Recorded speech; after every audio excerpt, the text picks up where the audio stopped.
Hello student, welcome in physics classes of 10th class.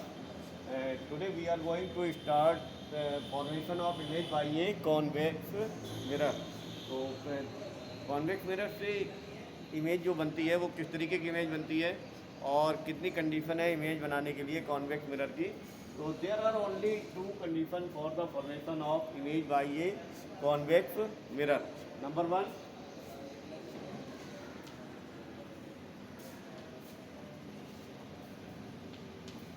One ये है कि when an object is placed between pole and infinite.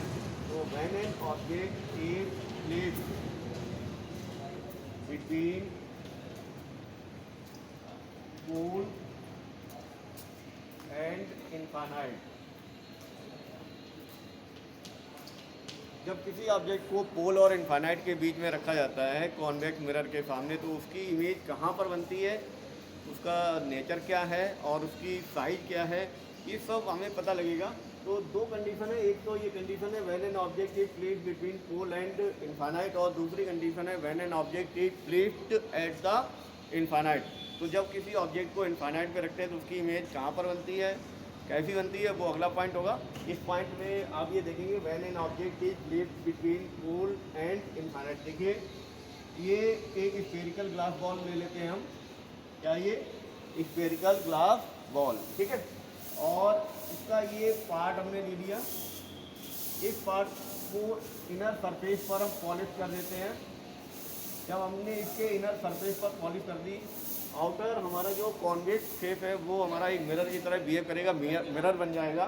तो ये हमारा mirror बन गया, जिसका ये सेंटर हो गया, ये सेंटर ऑफ कर्वेचर हो गया ये, और सेंटर ऑफ ये इसका पोल हो गया। पोल और सेंटर ऑफ कर्वेचर को मिलाते हुए लाइन खींच दी गई, ठीक है। तो ये हमारी प्रिंसिपल एक्सिस होगी, क्योंकि मिरर ये है इसलिए इसके पीछे हमें ज़रूरी नहीं है।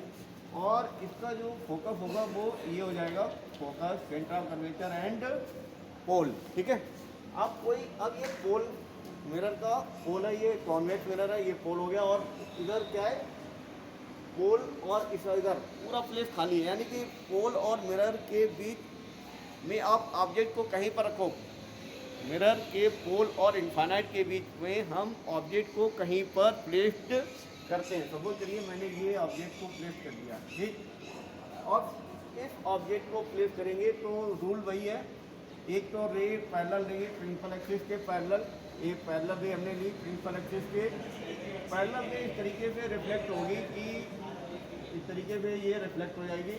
लेकिन ये अब लगेगा कि appear to be coming from its focus, focus से होकर आ रही है, ये हमें अपीयर होगा, रिफ्लेक्ट हो गई। एक रे हम मिरर पर परपेंडिकुलर लेंगे, और मिरर पर जो रे परपेंडिकुलर लेंगे वो उसी डायरेक्शन में वापस हो जाएगी, इसी डायरेक्शन में ये वापस हो जाएगी, जो परपेंडिकुलर लेंगे रे उसी डायरेक्शन में ये रिफ्लेक्ट हो जाएगी बैक में, ठीक।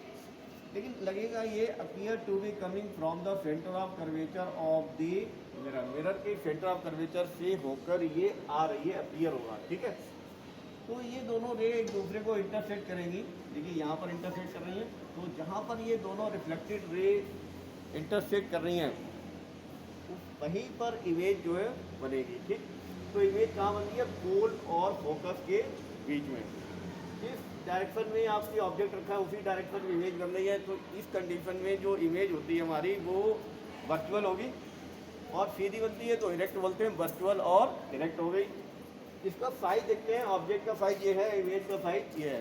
तो जो साइज है वो भी, इमेज का जो साइज है वो ऑब्जेक्ट के साइज से छोटा है, तो जो साइज ऑफ इमेज है वो स्मॉलर देन ऑब्जेक्ट हो गया, ठीक है।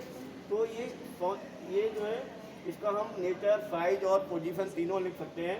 तो when an object is placed between pole and infinite, the image is for number one between pole and focus. Number दो, जो नेचर है इमेज का वो वर्चुअल और डायरेक्ट, वर्चुअल एंड डायरेक्ट।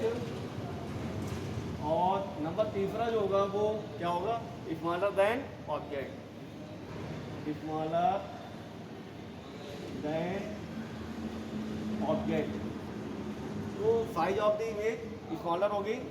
जितनी पोल और इनफाइनाइट की तरफ जब ऑब्जेक्ट बढ़ता जाएगा तो साइज ऑफ इमेज बिल्कुल छोटी होती जाएगी। जैसे जैसे ऑब्जेक्ट पोल के पास आता जाएगा साइज बड़ा होता जाएगा, पोल से दूर हटता जाएगा, इनफाइनाइट तरफ बढ़ता जाएगा, साइज इसकी छोटी होती जाएगी। ठीक है।